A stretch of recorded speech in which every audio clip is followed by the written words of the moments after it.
Motion in a straight line या motion in one dimension. तो ये स्टार्ट करने से पहले वन डायमेंशन मोशन या स्ट्रेट लाइन मोशन क्या है, नाम से पता लग रहा है ये चैप्टर में कोई भी बॉडी अब मूव करेगी और जो बॉडी मूव करेगी वो स्ट्रेट लाइन में ही मूव करेगी, है ना, वो टेढ़ी मेढ़ी मूव नहीं करने वाली, वो स्ट्रेट मूव करेगी। Point number one. Motion in one dimension, two dimension, three dimension, तीन डायमेंशन होते हैं एक्स वाई जेड। तो वन डायमेंशन का मतलब अगर एक बॉडी एक्स एक्सिस पे मूव कर रही है तो ओरिजिन पे उसका कोऑर्डिनेट 0,0 है, फिर 1,0 है, फिर 2,0 है, 3,0 है, 4,0 है। कौन सा कोऑर्डिनेट चेंज हो रहा है? एक्स, बाकी चेंज नहीं हो रहे। तो अगर किसी भी बॉडी का सिर्फ एक्स कोऑर्डिनेट ही चेंज हो, यानी कि एक ही कोऑर्डिनेट चेंज हो, हम बोलेंगे ये बॉडी जो है ये किस में मूव कर रही है? Motion in one dimension.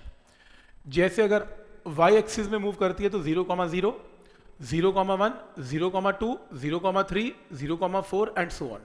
तो एक ही कोऑर्डिनेट चेंज हो रहा है और वो है वाई का कोऑर्डिनेट, तो मोशन इन वन डायमेंशन। तो अगर किसी भी बॉडी का सिर्फ एक ही डायमेंशन चेंज हो और कोई चेंज ना हो तो मोशन इन वन डायमेंशन। लेकिन अगर कोई बॉडी प्लेन में मूव करे, प्लेन समझते हो, जैसे ये फ्लोर एक प्लेन है, ये एक्स एक्सिस है, ये वाई एक्सिस है और ये प्लेन है। इस प्लेन में अगर आप मूव करते हो कहीं पर भी तो इसके साइमल्टेनियसली दो कोऑर्डिनेट चेंज हो रहे हैं, एक्स भी चेंज हो रहा है और वाई भी चेंज हो रहा है, x1 y1, x2 y2, x3 y3, x4 y4। तो मोशन इन टू डायमेंशन है। और अगर किसी बॉडी के तीन डायमेंशन इकट्ठे चेंज हो रहे हैं, जैसे इंसेक्ट फ्लाइंग इन स्काई, ये लो यहाँ पर कोई बर्ड उड़ रहा है स्काई में, कोई इंसेक्ट उड़ रहा है या काइट उड़ रही है कहीं पर भी, तो वो एक्स वाई प्लेन में मूव भी करती है और साथ में हाइट भी अटेन करती है, यानी कि जेड कोऑर्डिनेट भी चेंज हो रहा है। तो ऐसे केस में मोशन इन थ्री डायमेंशन। तो हम स्टार्ट करेंगे सिर्फ और सिर्फ मोशन इन वन डायमेंशन। और 2D मोशन को बोला जाता है मोशन इन अ प्लेन, क्योंकि वो प्लेन के ऊपर बॉडी मूव कर रही है। तो अगला चैप्टर आपके एनसीईआरटी में क्या मेंशन्ड है? Motion in a plane, motion in one dimension, motion in a plane. लेकिन ये पूरी कहानी स्टार्ट कहाँ से है? एक टर्म, एक ब्रांच ऑफ फिजिक्स जिसे बोलते हैं मैकेनिक्स। फिजिक्स की बहुत सारी ब्रांचेस हैं। जो हीट में डील करती है उसे बोलते हैं थर्मोडायनेमिक्स, जो चार्ज में डील करती है उसे इलेक्ट्रोस्टैटिक्स, जो मोशन में डील करती है उसे क्या बोलते हैं? मैकेनिक्स। तो मैकेनिक्स ब्रांच ऑफ फिजिक्स है जो किस में डील करती है? कंडीशंस ऑफ रेस्ट या मोशन ऑफ अ मटेरियल, कि या तो बॉडी रेस्ट पे है उसको स्टडी करना या बॉडी मोशन में उसको स्टडी करना। तो कोई भी बॉडी अगर रेस्ट पे या मोशन पे उसको स्टडी करना, इसे बोलते हैं मैकेनिक्स पढ़ने जा रहे हैं। ठीक। अब मैकेनिक्स के सब ब्रांचेस हैं। पहली स्टैटिक, स्टैटिक का मतलब रेस्ट। तो branch of mechanics that deal with the study of object at rest, बस रेस्ट पे ही है, मोशन में है ही नहीं। जैसे एक चार्ज अगर रेस्ट पे है और चार्ज रेस्ट पे पड़े हुए को स्टडी करना कि वो कितना फील्ड लगाता है, कितनी फोर्स लगाता है पड़ोस के चार्ज को, उस ब्रांच ऑफ फिजिक्स को बोलते हैं इलेक्ट्रोस्टैटिक। इलेक्ट्रो का मतलब चार्ज रिलेटेड है, स्टैटिक का मतलब charge is lying at rest, static word लगेगा। और अगर कोई बॉडी मोशन में है तो क्या बोलेंगे ब्रांच ऑफ मैकेनिक्स को? काइनेमेटिक्स। काइनेमेटिक्स। तो हम बॉडी को किस में स्टडी करते हैं? मोशन में। लेकिन इंपॉर्टेंट कंडीशन ये है, without considering the cause of motion.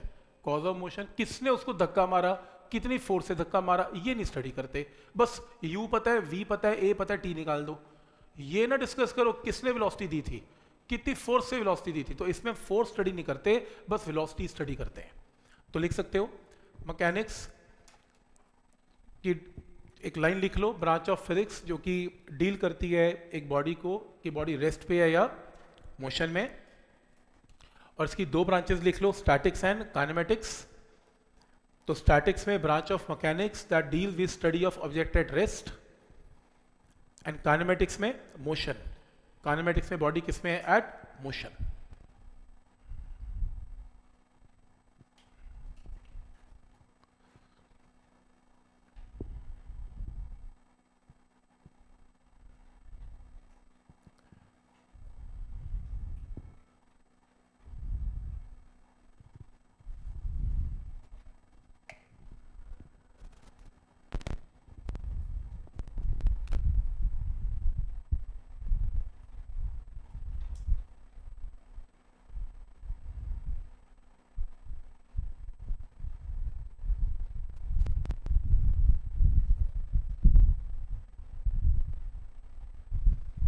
तो हम कौन सी ब्रांच स्टडी करने जा रहे हैं अब?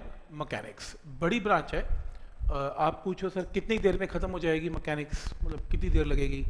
मेरे को लगता है सितंबर ही ना आ जाए कहीं, इतनी बड़ी ब्रांच है ये। तो मतलब मोशन इमोशन स्टडी होने जा रहा है। तो आज से स्टार्ट होके आप देख लो, मई से स्टार्ट होके ये सितंबर भी शायद टप जाए। ये इतना बड़ा इसमें कोर्स है करने वाला।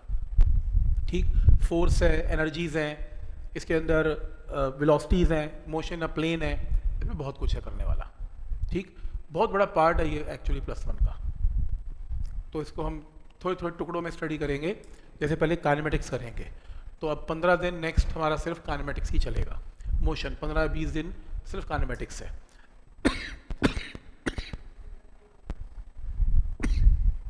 उसके बाद स्टार्ट होगा डायनेमिक्स।